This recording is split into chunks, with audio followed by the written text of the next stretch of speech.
Welcome. Thank you so much for subscribing to this YouTube channel. Welcome once again. Calls for justice as Adogan'S wife demands for her husband's corpse. I know the Yoruba people know Adogan very well. He was part of the two people that was killed when the DSS visited Sunday Igboho's house last year, July 2021. It is very, very sad. Very, very sad. I won't blame the woman for demanding her husband's corpse from his hands. It's very, very sad. Like, it is really very sad. So we had a video. There was a video that came out. One of the media went to Osogbo to meet Adogan'S wife. And they spoke to her and did a live video with her and asked her some series of questions. And to say the fact, I was almost shedding tears when the woman was talking. So before I continue, please do not forget to like this video channel, and also if you've not subscribed, please click on the red button to get more of this, exciting news and juicy news. Let us continue. So I'll paraphrase the meeting that the media had with Adogan'S wife.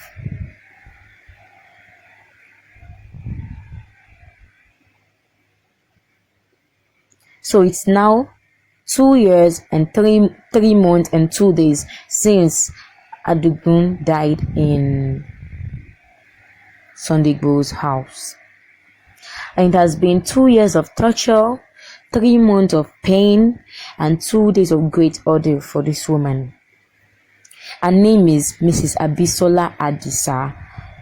Okay, and Adogan is her dead husband nickname, so that's what everybody knows him for. I don't know if you don't know him, but that last year was really something that was painful because people were injured. When the DSS came into Sunday Igboho's house, they injured people, they vandalized his properties, and they shot him.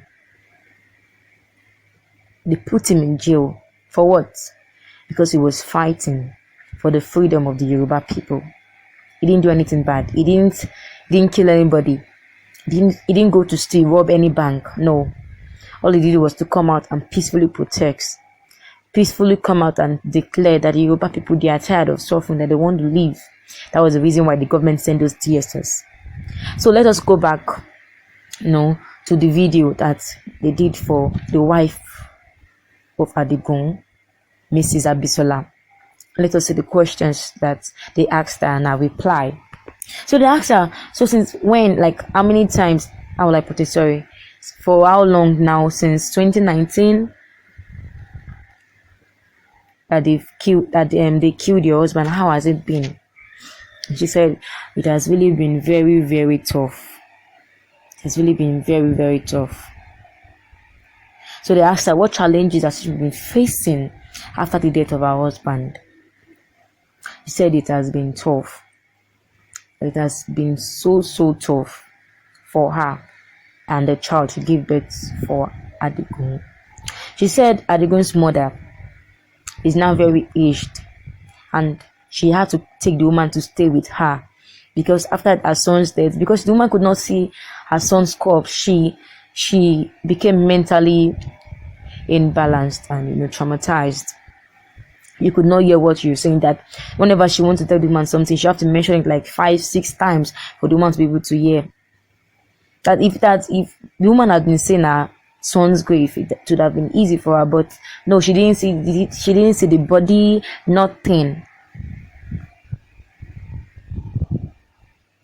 And she said that when they killed Adogan, they took his body away and did not allow them to see that body till today. Can you imagine? Till today, she has not seen her husband's corpse. Why? Last week, they went to court in Ibadan, Sunday Igboho and the DSS people. And they asked the DSS to pay Sunday Igboho 20 billion naira for everything they did. But this money, will it bring back the people that they killed? They killed 2 people that day, Afar Fatai and Adogan. He killed them that day. Others were injured. properties were destroyed. This is what we see in the Nigeria of today.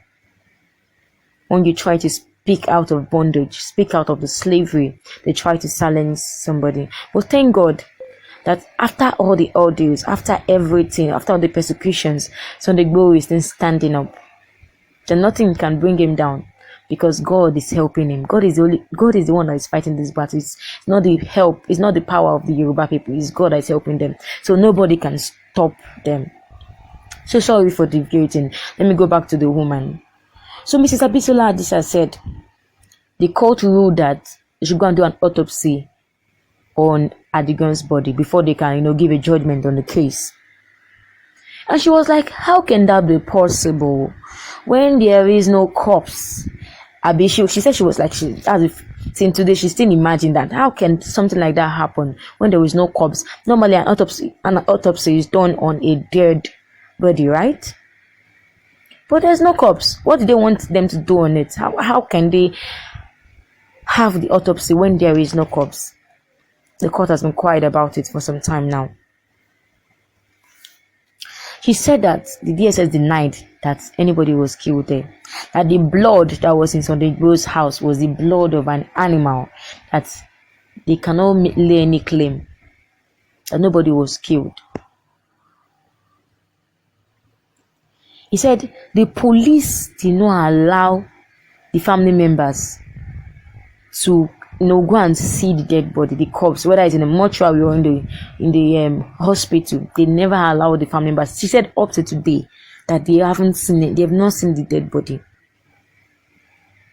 That why is that? Why are they withholding the corpse from them? They should allow the body, so she go and bury the body. But no, they didn't allow her. He said that they told them that any of the family member that comes start asking for for the corpse, that they will lock the person up. What injustice! What injustice! What is a crime? Just because somebody they decide to stand up for themselves and say that they are tired of the suffering, tired of the killings of the Fînàlly terrorism in Nigeria. It's really very, very sad. It's really very, very sad. I tried to put myself in her shoes. My husband was just went to visit Sunday Igboho. Then they came to tell me that Okonyotiku. That might have been very sad for her. It's really very sad. And then they asked her, so what do you want the Yoruba nation to do for you? What do you want the Yoruba people to do for you?